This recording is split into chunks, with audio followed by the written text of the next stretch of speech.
My name is John Taylor, and I've been working with the Houston Museum of Natural Science for approximately 10 years. How I got into diving was in the Navy, diving with the Navy doing stuff such as underwater welding, underwater cutting, underwater explosives, working with sea lions, hooking into practice mines, salvage jobs. While I was doing that, a friend of mine asked me if we could grab some scuba tanks from the dive locker. We went up to the Tail Race Canal and we were diving in about 25 foot of water. He found a bunch of shark teeth. And I said, "There's sharks in here?" He goes, "No, this is fresh water. These are millions of years old." I said, "Oh, wow, that's really cool." And so we made necklaces, shark tooth necklaces out of them, and we sold them on the ship to the other sailors. And so we started hunting the bigger rivers and we started finding the Megalodon teeth. I took techniques that I learned in the Navy and used them for diving for the shark's teeth. We used a handheld sonar that would go ch-ch, and then when it would hit something hard, it would go dink, dink, dink. And I used that to find the locations of where the teeth were faster until we found an area that was concentrated with shark teeth and other fossils. So some information about the Megalodon: it was the largest predatory shark that ever lived. It got up to 60 foot, which is longer than a school bus. School buses average 45 foot. The Megalodon's bite was approximately 40,000 pounds per square inch. The T-Rex was approximately 12,000 pounds per square inch. The crocodile is about 3,750 pounds per square inch. And the human bite force is approximately 160 pounds. The Megalodon had rows and rows of teeth. The average shark loses about 20,000 teeth in its lifetime. It takes average about 7 to 10 days to go from the second row to the first row, and then another 7 to 10 days before it falls to the ocean floor. Other things about the Megalodon is it weighs about 50 tons. It was in the Miocene-Pliocene. It's had several name changes over the past few decades. It was originally Carcharodon Megalodon because they thought it was related to the great white. Later they found out it has no relation to the great white, and then was renamed Carcharocles Megalodon, and today it's known as Otodus Megalodon. Planning for the dive is usually done the day before. We have certain gear that we use for shark tooth diving. We're using high-powered cave lights. We're using helmets for more protection. The basic gear for scuba diving: the mask, regulator, tanks, BC, weight belt, and fins. We also use a center console boat because we can move around in it a lot easier. We put the tanks up front. We have more of a V hull on our boat because we want to hit in the bays and we want to hit in the rivers. Then we also use just a diving knife to pull us along in the current. We have extremely strong currents in South Carolina and Georgia, and when it's a full moon or a new moon, it's so powerful that a lot of times you can't go left and right, you're going back. And when it's a high current day, one of us will stay on the boat and we'll pick up the other one. Usually he's going backwards. We've got a lot of dangers in the waters of South Carolina that we got to look for. We don't have a lot of protection except for that dive knife. Can't use spear guns because you got a buddy. We have limited visibility. I use something called shark bands. It's a magnet, it's a rare earth magnet, and I tie it to my BC. Usually when I'm underwater, sharks are skittish because of the bubbles. And also, they can't see me, I can't see them, so they get more skittish because of the bubbles. But when I'm on the surface, I have the shark bands on my waist with my BC. I'm hoping it'll work. I don't know, but it's kind of like just a little security thing. I've seen videos where they get discouraged by that rare earth magnet. Yeah, other dangers that we face down there are stingrays. I've gotten hit in the face by a stingray, extremely painful.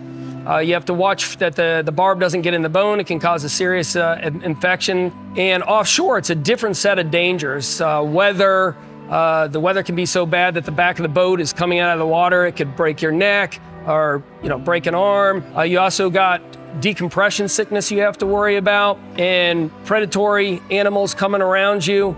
It's a whole set of different dangers. Where the teeth are found is usually where the turbulence is.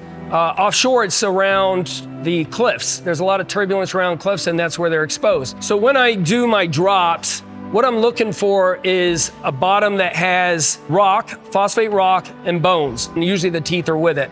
Usually they're, maybe they're only 20 yards, maybe they're 100 yards, and I'm just methodically going back and forth trying to cover the whole bed. When I'm looking for fossils and looking for certain species, I dive in different spots. In the rivers, I can find more than just shark teeth. I can find Angostidon, some auriculatus. These are species that are kind of mixed together, along with also elephant teeth, sloth teeth and claws. I find armadillo scutes, alligator teeth. There's so many different things that I find in the waters of South Carolina, Georgia, North Carolina, and Virginia. But when I go offshore, predominantly what I'm finding is Megalodon teeth, extinct great white, maybe a few threshers. It's mainly shark teeth that I'm finding offshore. Inshore, we have a much bigger menu. So in certain spots where I dive for meg teeth, I can find some areas it's just concentrated with meg teeth, and I might be looking for just a lot of meg teeth. Other areas I might be looking for collector teeth, which they have they've been semi-exposed. They're just coming out, and so they're pristine. They have the serrations. They have the boar roulette, which is like a chevron between the root and the blade. So I might be looking for those for a certain collector, but predominantly I'm looking for a big bed of teeth. When I'm looking for the meg teeth, one of the things that's prized by divers is a 6-inch tooth. This is a large 6-inch tooth. And like I was talking about, here's the root and here's the blade, okay? And this is the chevron that I was talking about, or boar roulette. That's the scientific name. And so what people are looking for in a tooth is a good root, good enamel, front and back, and a collector would be looking for the finer details, such as the boar roulette and the serrations. So over many years, the sand is going back and forth in the current, and it sandblasts the serrations off of the meg tooth. And so this is considered a commercial grade versus a collector grade. Yeah, and this is a six and a quarter teeth. They get up to 7 inches. 7 inches is the ultimate find. It's taken me 25 years to find one 7-inch tooth. And I've been doing this for 33 years. So another 15 or so years, I should find another one. Yeah, so I've had a lot of dangerous situations while I've been diving for the Megalodon.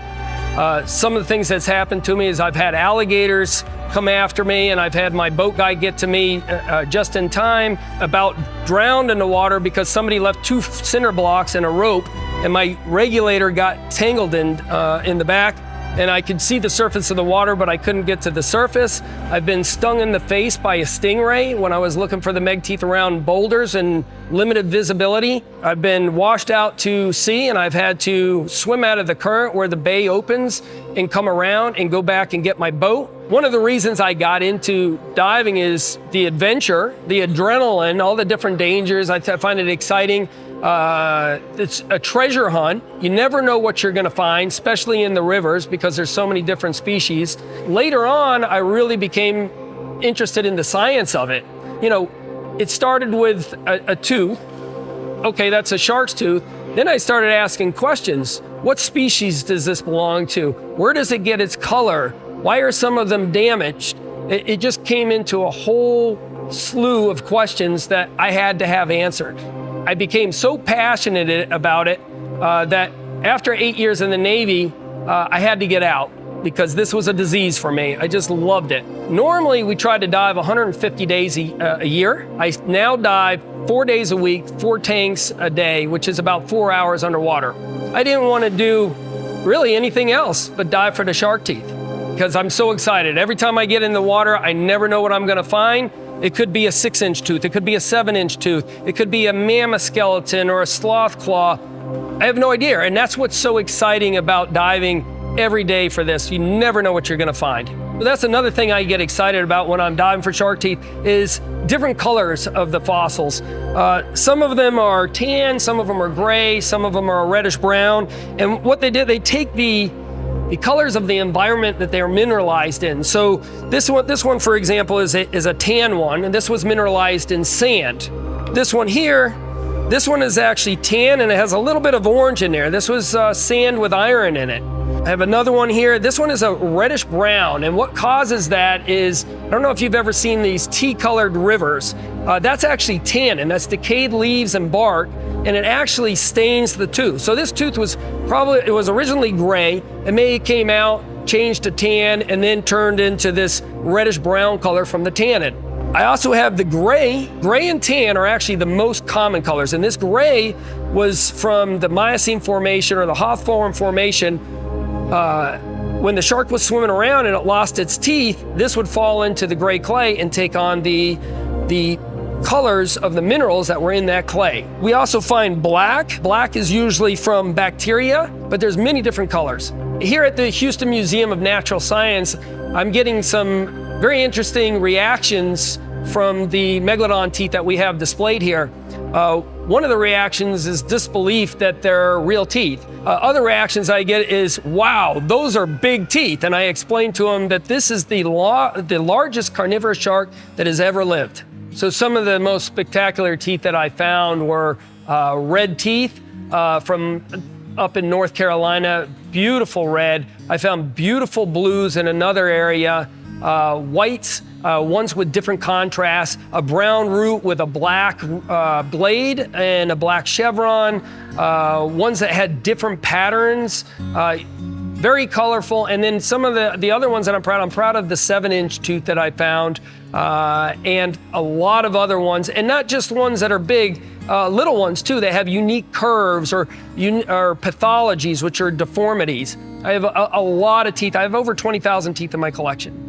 The Meg teeth are very popular, but they weren't at the beginning. A lot of people didn't know what Meg teeth were. When I first started, I'd do shows in like the mountains, and I'd set up and everybody would go, look at all the arrowheads. And I go, oh my gosh. So then around 2018, the Meg movie came out, and then it became extremely popular. We about sold out of some of the teeth that we had, the smaller ones, the mid-grade ones. And then during COVID, the interest in Megalodon really exploded because everybody was stuck home reading about it. These groups used to be like 1,000. Now they're tens of thousands. So one of the biggest forces that destroys fossils is Mother Nature. And then we also have the building and construction of roads, and all these areas are going to be covered, and you're not going to be able to get the fossils. Also, in the rivers where I dive, these teeth, once they come out of the bank, they start deteriorating. When a shark tooth falls out of the shark's mouth, the Megalodon's mouth, it goes into a slurry of minerals, it becomes fossilized, and it's safe, and it's encapsulated. Once it falls out of the bank, then it rapidly deteriorates. Things such as brackish water barnacles. Brackish water barnacles will attach themselves to the enamel, around the edge of the enamel, and their base expands and the height expands. So they actually lift the enamel up, and smaller barnacles get up underneath the teeth, and they'll totally peel out the center of a tooth and take the enamel off both sides. There's other stuff that damages the teeth, like encrusted bryozoa. There's fast currents that take off or sandblast the sides of the tooth and takes off the serrations. There's so many things that destroy fossils. One of the biggest elements that destroys fossils down there in the rivers where I am is sand. Sand accumulates into dunes, and it actually crushes the fossils.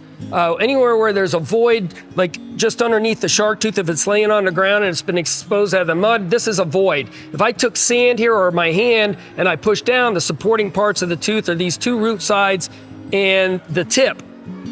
And so this will break right in half. And other fossils have the same problem. So when you collect fossils, you're doing a good thing. You're doing a good job either preserving it from further damage or for educational reasons. One of the other missions of our company is preservation and education. We want to preserve the specimens that we find from the destruction of the elements, and we want to put them into museums so that millions of visitors here at the Houston Museum of Natural Science can enjoy them for years to come.